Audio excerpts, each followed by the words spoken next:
दोस्तों, आपका स्वागत है आपके अपने YouTube चैनल ट्यूटर या सारस पर।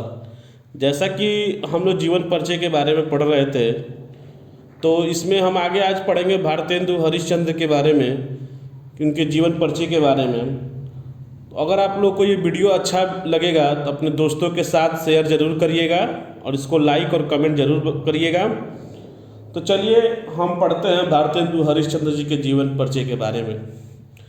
तो भारतेंदु हरिश्चंद्र जी का जन्म 1850 ईस्वी में हुआ था। इनके पिताजी का नाम बाबू गोपाल चंद्र था। इनका पता वही काशी जो कि वाराणसी कहते हैं। इनका मृत्यु सन 1885 ईस्वी में 35 वर्ष की अवस्था में इनकी मृत्यु हो गई थी।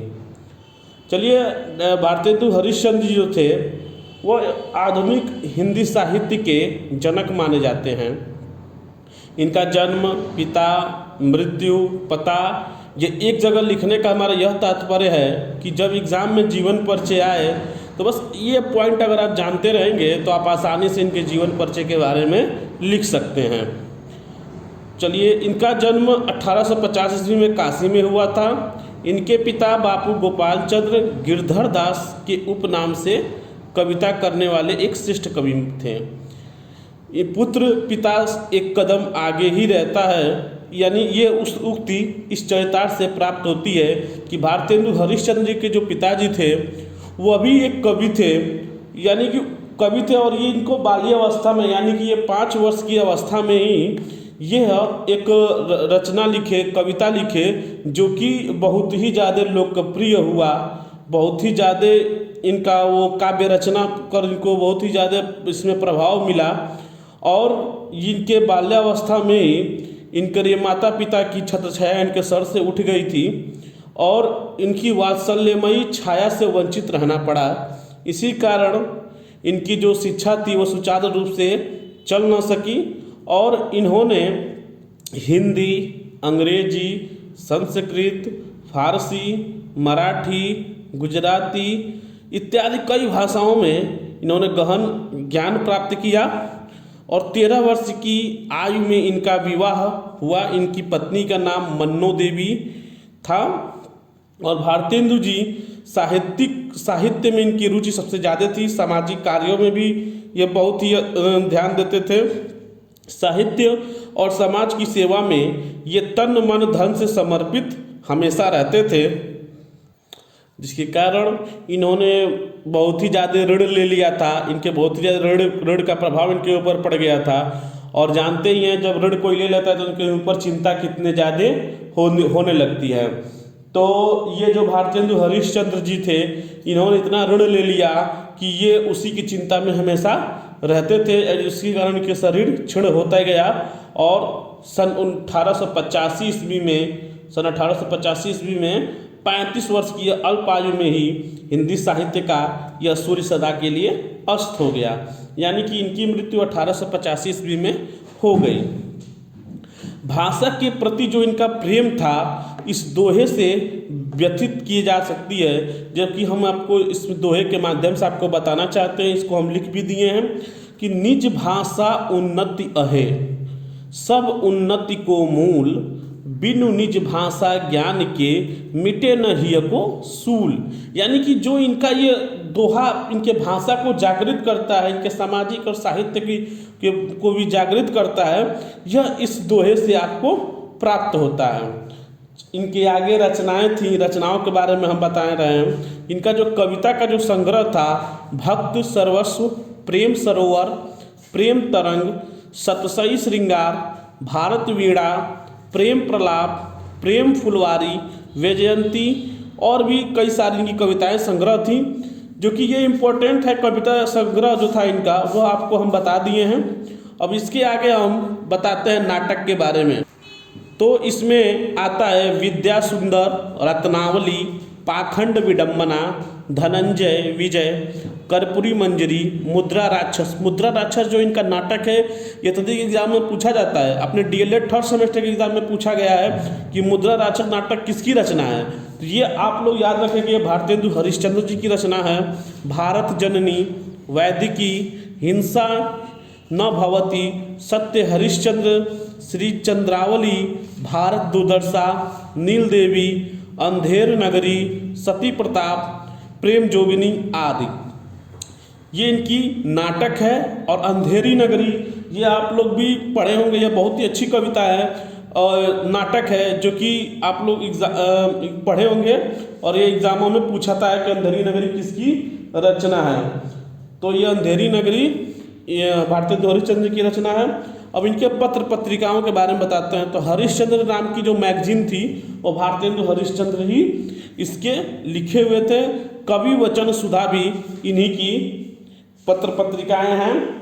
तो चलिए अब ये रहा भारतेंदु हरिश्चंद्र जी के बारे में आपको हम बताएं। अब हम लोग आगे पढ़ेंगे हजारी प्रसाद द्विवेदी जी के बारे में, उनके जीवन परिचय के बारे में। तो अब हम आपको बताते हैं हजारी प्रसाद द्विवेदी जी के बारे में। तो इनका जन्म सन 1907 ईस्वी में बलिया में हुआ था, जो कि उत्तर प्रदेश में पड़ता है। और बलिया के उत्तर प्रदेश में एक दुबे छपरा गांव है, वहाँ पे इनका हजारी प्रसाद द्विवेदी जी का जन्म हुआ था। इनके पिताजी का नाम अनमोल द्विवेदी और इनकी मृत्यु 19 मई 1979 को हुआ था।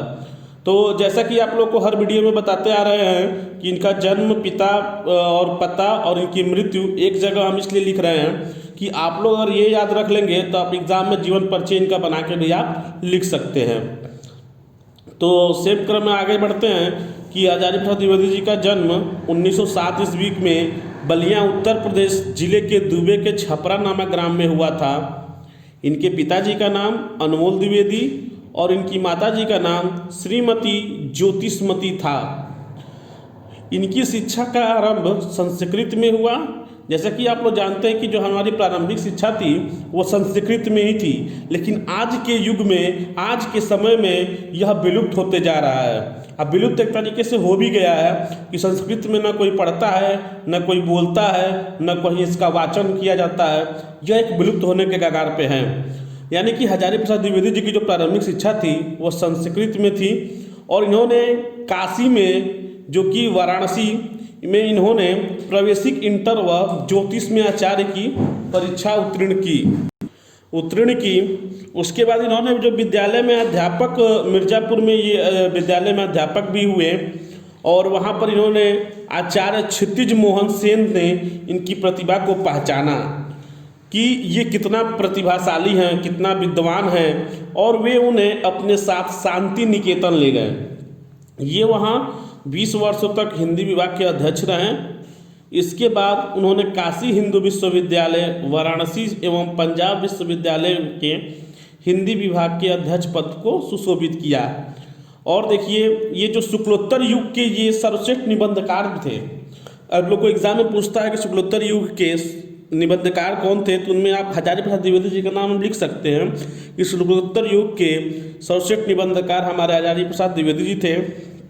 और इन महान लेखक का और कवि का मृत्यु 19 मई 1979 को इनका देहावसान हो गया। इनकी प्रमुख रचनाएं हैं द्विवेदी जी की, जो कि इस प्रकार हैं। इन्होंने निबंध लिखा था जैसे विचार और वितर्क, कल्पना, अशोक के फूल, कुटज, साहित्य के साथी, कल्पलता, विचार प्रवाह, आलोक पर्व इत्यादि इनकी कई निबंध। तो ये निबंध कहे आप लोग के एग्जाम में पूछा गया है। कल्पना और अशोक के फूल, ये आपके डीएलएड 3rd सेमेस्टर के एग्जाम में पूछा गया है। उसके बाद इन्होंने उपन्यास लिखा था जिसमें पुनर्वा, बाण भट्ट की आत्मकथा भी इन्होंने ही लिखी थी अपने उपन्यास में। चारू चंद्रलेख, अनाम दास का पोथा, ये पूछाता है कि अनाम दास का पोथा किसने लिखा था। ये आपको मिल जाएगा, जैसे कि यूपी अधीनस्थ सेवा चयन आयोग की जो ही एग्जामें होती हैं उसमें ये एग्जाम में पूछा था कि अनाम दास का पोथा किसी की उपन्यास है। तो ये है हमारे द्विवेदी जी की। उसके बाद से आगे आते हैं आलोचना साहित्य में सुर साहित्य, कबीर, सूरदास और उनका काव्य, हमारी साहित्यिक समस्याएं, हिंदी साहित्य की भूमिका। संपादित साहित्य था इनका नाथ सिद्धों का बानियाँ, संक्षिप्त पृथ्वीराज रासो संदेश रासक इत्यादि। यानी कि ये सब इनकी रचनाएं हैं जो कि निबंध, उपन्यास, आलोचना साहित्य, संपादित साहित्य और भी बहुत सारे हैं इसमें। लेकिन जो आप लोग का मेन है वह आप लोग को बता दिया गया है। आपको इसी में से एग्जाम में आएंगे, इससे बाहर आपको एग्जाम में कुछ नहीं पूछेगा। तो चलिए आज हम लोग ये जीवन परिचय के बारे में पढ़ लिए हैं, यानी जितना एग्जाम में पूछता है हमारे डीएलएड थर्ड सेमेस्टर में वह आप लोग को बता दिया गया है। तो आज हम लोग ये जीवन परिचय यहीं पे समाप्त होता है। धन्यवाद। अगर आप लोग को ये वीडियो अच्छा लगे तो अपने दोस्तों के साथ शेयर करिए, लाइक करिए और कमेंट करके बताइए कि आपको ये वीडियो कैसा लगा। जी धन्यवाद।